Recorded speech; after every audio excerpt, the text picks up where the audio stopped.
Health is wealth, ये तो आपने सुना ही होगा, लेकिन फिजिकल, मेंटल, सोशल हेल्थ के साथ साथ रिप्रोडक्टिव हेल्थ भी बहुत जरूरी होता है। Hello everyone, welcome to exam fuel. So आज के क्लास में हम लोग 12th क्लास बायोलॉजी से रिप्रोडक्टिव हेल्थ के वन शॉर्ट क्लास ले रहे हैं। इस क्लास में पूरे रिप्रोडक्टिव हेल्थ को कवर करेंगे, ठीक है। इस एक क्लास को देखने के बाद आपके कंसेप्ट होंगे पूरे crystal clear. So ready, let's get started. So हम लोग क्या पढ़ेंगे यहाँ पे? Reproductive health. What is reproductive health? According to the world health organisation WHO, Geneva, reproductive health means a total well-being in all aspect of reproduction. यानी कि reproduction या reproductive health related reproductive system से related कोई भी issue ना हो। मान लो एक पर्सन रिप्रोडक्टिव सिस्टम से रिलेटेड फिजिकली वेलबींग है, फिजिकली वेलबींग है। अगर फिजिकली वेलबींग है, उसका इमोशनल बैलेंस बना रहेगा, इमोशनल बैलेंस भी वेलबींग होगा। अगर इमोशनल बैलेंस वेलबींग है तो उसके बिहेवियर में भी गुड बिहेवियर शो करेंगे। उसके बाद गुड बिहेवियर शो होगा, उसके बाद अगर गुड बिहेवियर देगा तो सोशली क्या, सोशली इम्प्रूवमेंट होगा।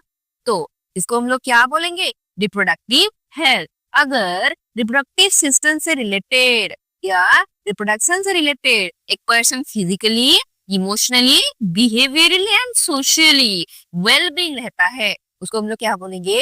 रिप्रोडक्टिव हेल्थ बोलेंगे, ठीक है। तो रिप्रोडक्टिव हेल्थ के प्रॉब्लम्स एंड स्ट्रेटजीज के बारे में थोड़ा डिस्कस कर लेते हैं, ठीक है।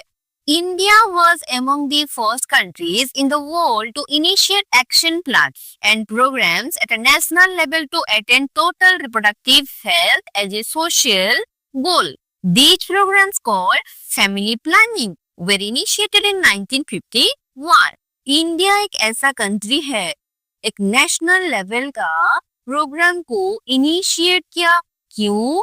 रिप्रोडक्टिव हेल्थ को अचीव करने के लिए। तो उस प्रोग्राम को क्या बोलेंगे? फैमिली प्लानिंग, जो कि इनिशिएटेड कब हुआ था? 1951 में हुआ था, ठीक है। उसके बाद improve programs covering wider reproductive related areas are currently in operation under the popular name reproductive and child health care. उसको बोलेंगे RCH प्रोग्राम। ये जो फैमिली प्लानिंग प्रोग्राम है, ये फैमिली प्लानिंग प्रोग्राम क्या क्या इम्प्रूव किया? Reproductive and child health care problems को। वो पॉपुलरली इन प्रेजेंट डे कौन से नाम पे फेमस है? Reproductive and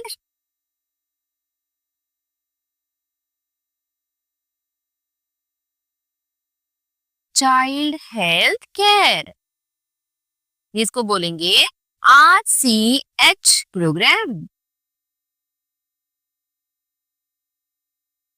clear? उसके बाद अगर हम लोग बात करेंगे objective of reproductive and child health care RCH programme के बारे में, ठीक है।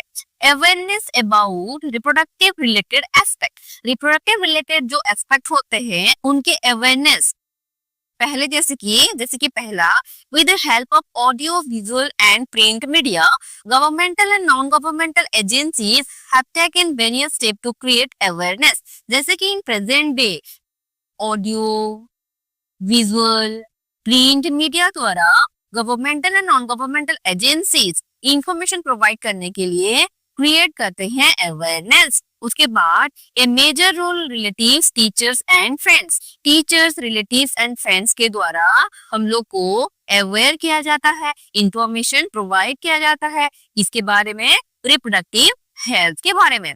उसके बाद introduction of sex education in school should be encourage. So sex education school में स्टार्ट करने के लिए प्रमोट करना चाहिए। ये एजुकेशन देने से बच्चों को रिप्रोडक्टिव रिलेटेड सही डायरेक्शन मिलता है और उनके बॉडी में होने वाले चेंजेस, रिप्रोडक्टिव ऑर्गन में होने वाले चेंजेस से वो क्लियर होते हैं। ठीक है, उसके बाद proper information should be provided about कौन से रिप्रोडक्टिव ऑर्गन के बारे में।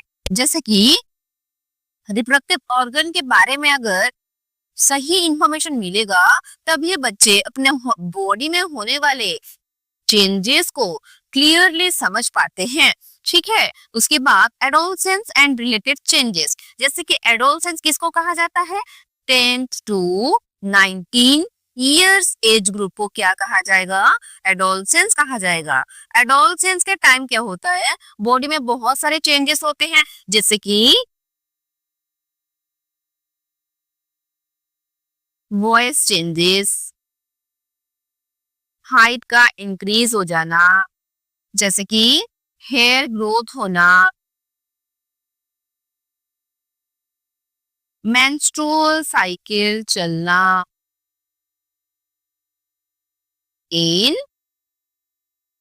गर्ल्स में मेंस्ट्रुअल साइकिल होना, ये सारे चेंजेस के बारे में अवेयर अगर बच्चे पहले से होंगे तब इजीली समझ पाएंगे उनके बॉडी में होने वाले चेंजेस को। ठीक है, उसके बाद safe and hygienic sexual practices, जैसे कि अनसेफ सेक्स से क्या होता है, एसटीडीज जैसे एसटीडीज होते हैं। जैसे कि एसटीडीज का मतलब क्या होता है, जैसे कि सेक्सुअली ट्रांसमिटेड डिजीज, ये एक इन्फेक्टेड पर्सन से हेल्दी पर्सन में ट्रांसफर हो जाता है ड्यूरिंग सेक्सुअल इंटरकोर्स के टाइम एक इन्फेक्टेड पर्सन से हेल्दी पर्सन में ट्रांसफर हो जाते हैं। ये बहुत टाइप के होते हैं जो कि इनक्यूरेबल एंड सम क्यूरेबल भी होते हैं। उसके बाद आ गया एड्स। एड्स क्या है, एड्स एक वायरल एसटीडीज होता है। वायरल एसटीडीज यानी कि सेक्सुअली ट्रांसमिटेड डिजीज होता है। ये जो एड्स होता है इनक्यूरेबल होता है। अगर बच्चे इनके बारे में पहले से अवेयर हो जाएंगे तभी वो एक प्रॉपर हाइजीनिक मेंटेन कर पाएंगे। ठीक है, उसके बाद स्ट्रेटेजीज, तो रिप्रोडक्टिव हेल्थ को अचीव करने के लिए कौन कौन से स्ट्रेटेजीज लेना चाहिए। People, especially fertile couples and those in marriageable age group, should be education about जो पीपल फर्टाइल कपल्स होते हैं और मेरिजेबल एज ग्रुप के होते हैं, तो ये सारे फॉलोइंग्स के बारे में एजुकेशन लेना बहुत जरूरी होता है। जैसे कि मान लो पहले क्या है, available of birth control option. Birth control options में क्या, जैसे कि कंट्रासेप्टिव मेथड। कंट्रासेप्टिव मेथड क्या होता है, बर्थ कंट्रोल मेथड होता है, जिसमें जैसे कि एक बैरियर को यूज किया जाता है, चिल्ड्रन बर्थ करने में प्रिवेंट होते हैं। जैसे कि मान लो केमिकल मेथड में, जैसे कि मिनी पिल्स हो गया, जो कि सहेली के नाम पे जो टैबलेट अवेलेबल होते हैं।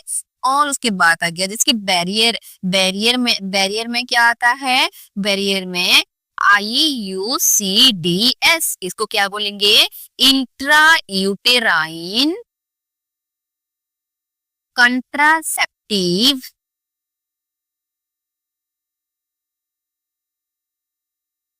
डिवाइस, जो कि कॉपर टी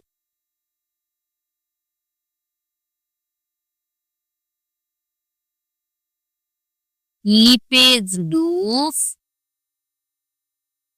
इस नाम में फेमस होते हैं।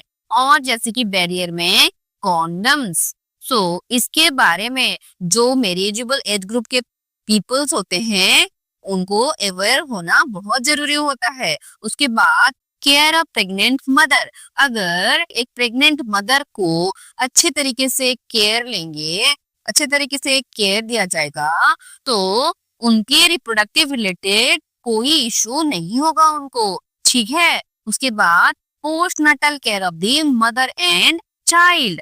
पोस्टनाटल केयर मतलब क्या है, जैसे कि बच्चों मान लो आफ्टर डिलीवरी एक मदर को जो केयर, प्रॉपर केयर अगर प्रोवाइड किया जाएगा तो उनको कोई भी रिप्रोडक्टिव रिलेटेड इश्यू नहीं होगा। उसके बाद importance of breast feeding, mother milk में ये जो न्यूट्रिएंट्स होते हैं वो डेवलपमेंट के लिए नेसेसरी होते हैं। उसमें एंटीबॉडीज पाए जाते हैं जो बेबी को इन्फेक्शन से प्रिवेंट करते हैं, तो उनके बारे में भी इंफॉर्मेशन लेना बहुत जरूरी होता है।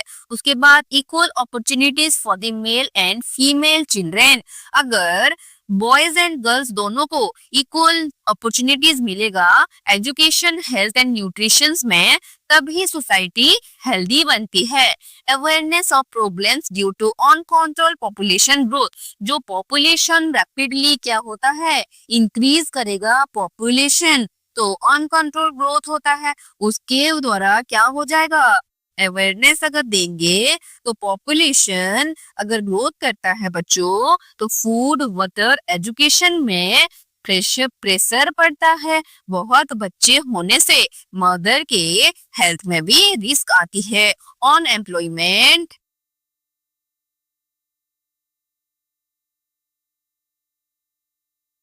एंड पॉवर्टी बढ़ता है। ठीक है, उसके बाद social abuse like sex abuse and sex related crime, जैसे कि सोसाइटीज में सेक्स रिलेटेड क्राइम के बारे में लोगों को समझाना जरूरी होता है, क्योंकि अगर वो अवेयर होंगे कभी एक सेफ और रेस्पॉन्सिबल हेल्दी सोसाइटी बना पाएंगे। ठीक है, उसके बाद सक्सेसफुल इम्प्लांटेशन। सक्सेसफुल इम्प्लांटेशन का मतलब क्या होता है, जो कि यूटेरस में, मदर के यूटेरस में जायगोट क्या इम्प्लांटेशन करना। तो जैसे कि मान लो IVF, इन वाइट्रो फर्टिलाइजेशन, जिसका एग्जाम्पल है टेस्ट ट्यूब बेबी। तो ये जो सक्सेसफुल इम्प्लांटेशन है इसके बारे में प्रॉपर इंफॉर्मेशन लेना बहुत जरूरी होता है, जैसे कि इंफ्रास्ट्रक्चरल फैसिलिटीज। इंफ्रास्ट्रक्चरल फैसिलिटीज में क्या आ जाते हैं, जैसे कि हॉस्पिटल्स, जैसे कि क्लिनिक, जैसे कि मैटरनिटी केयर फैसिलिटीज से प्रेगनेंसी और चिल्ड्रेन बर्थ सेफ होते हैं। इनफर्टिलिटी ट्रीटमेंट जैसे कि IVF सॉल्यूशन मिलते हैं। ठीक है, उसके बाद प्रोफेशनल एक्सपर्टाइज। प्रोफेशनल एक्सपर्टाइज में क्या आता है, prevent complication during child birth. अगर चाइल्ड बर्थ में कॉम्प्लिकेशन आ रहा है मदर को, तो उसको प्रिवेंट करने के लिए एक्यूरेट डायग्नोसिस एंड ट्रीटमेंट का बहुत जरूरी होता है। तो उसके बारे में एक्सपर्ट जैसे डॉक्टर्स, गायनेकोलॉजिस्ट के बारे में, प्रोफेशनल एक्सपर्टाइज के बारे में इंफॉर्मेशन होना बहुत जरूरी होता है। Material support. मटेरियल सपोर्ट में क्या आ जाएंगे, जैसे कि medicine, medical equipment, nutrition supplement, ये सारे के बारे में भी नॉलेज होना बहुत जरूरी होता है। इसके बाद अगर बात करेंगे बच्चों, these are essential to provide medical assistance and care to people in reproduction related problems like pregnancy, delivery, STDs, abortion, contraceptive, menstrual problem, infertility। ये सारे जो प्रॉब्लम्स को प्रिवेंट करने के लिए, असिस्ट करने के लिए प्रोवाइड करा जाता है। ठीक है, उसके बाद अगर बात करेंगे पॉपुलेशन एक्सप्लोजन।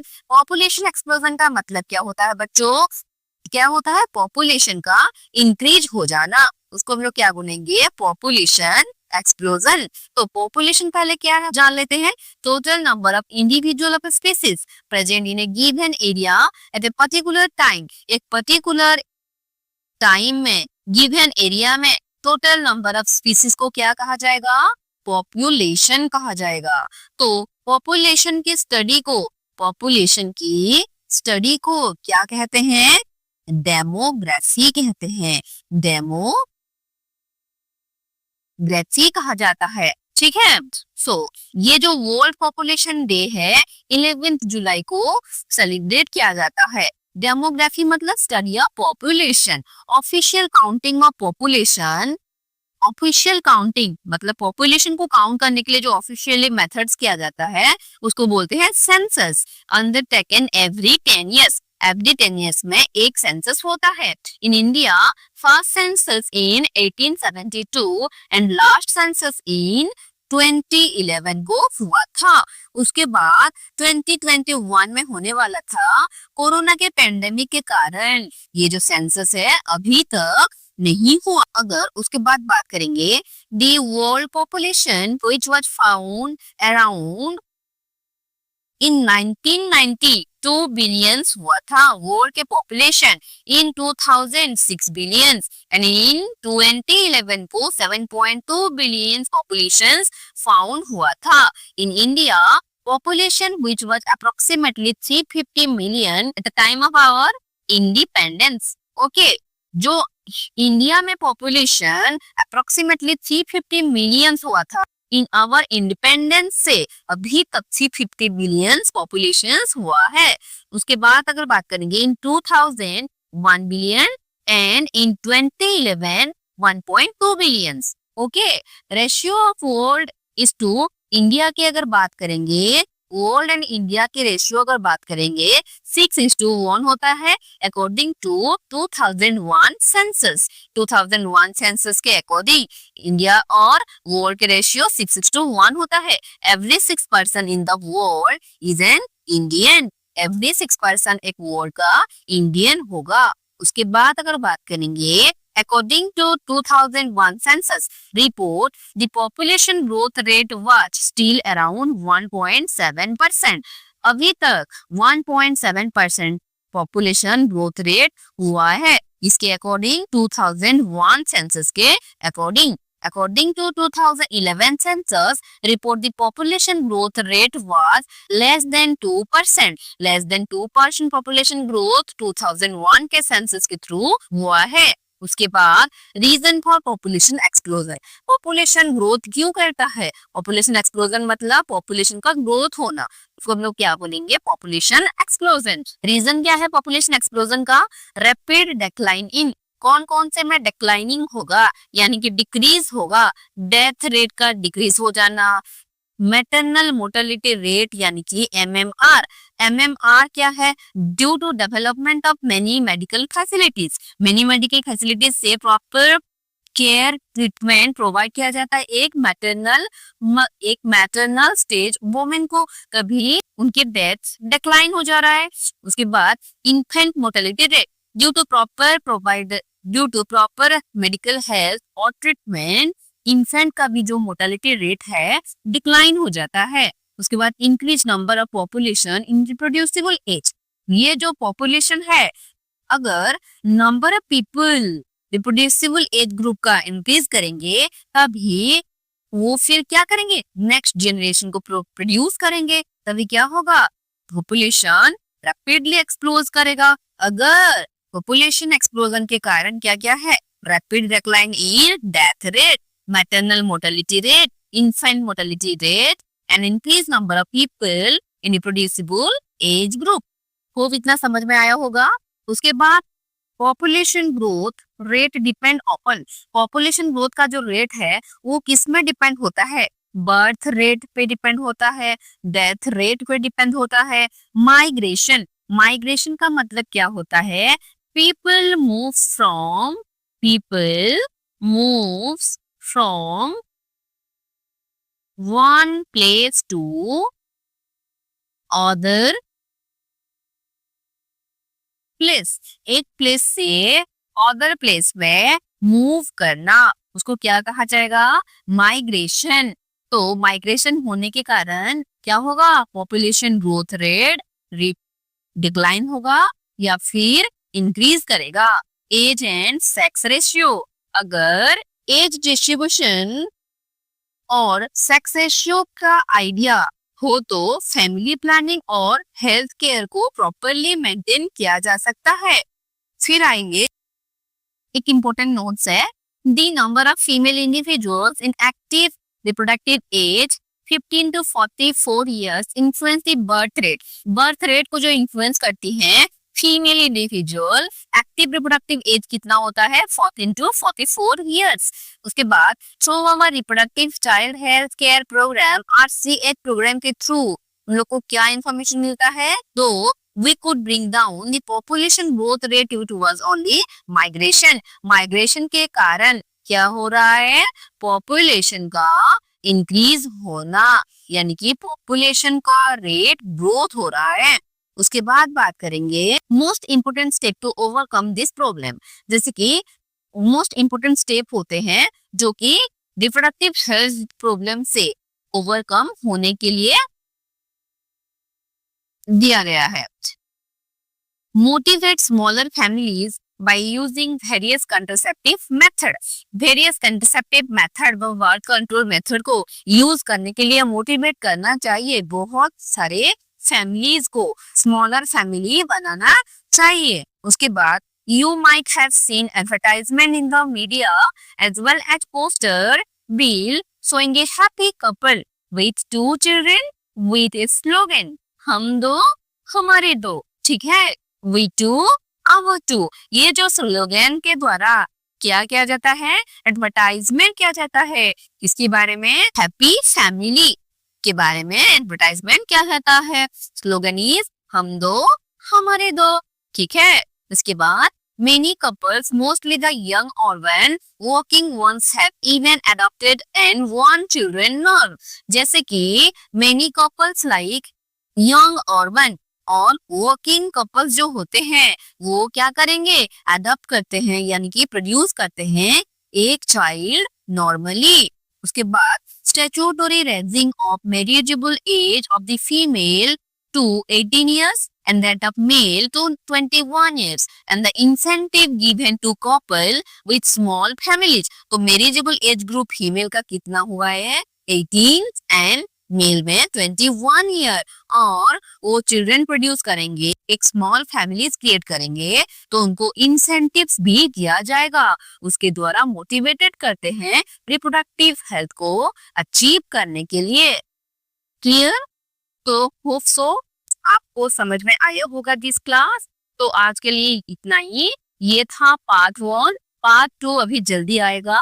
तो अगर आपको ये क्लास अच्छा लगा, like share subscribe and comment करना ना भूले. ठीक है, तो आज के लिए इतना ही.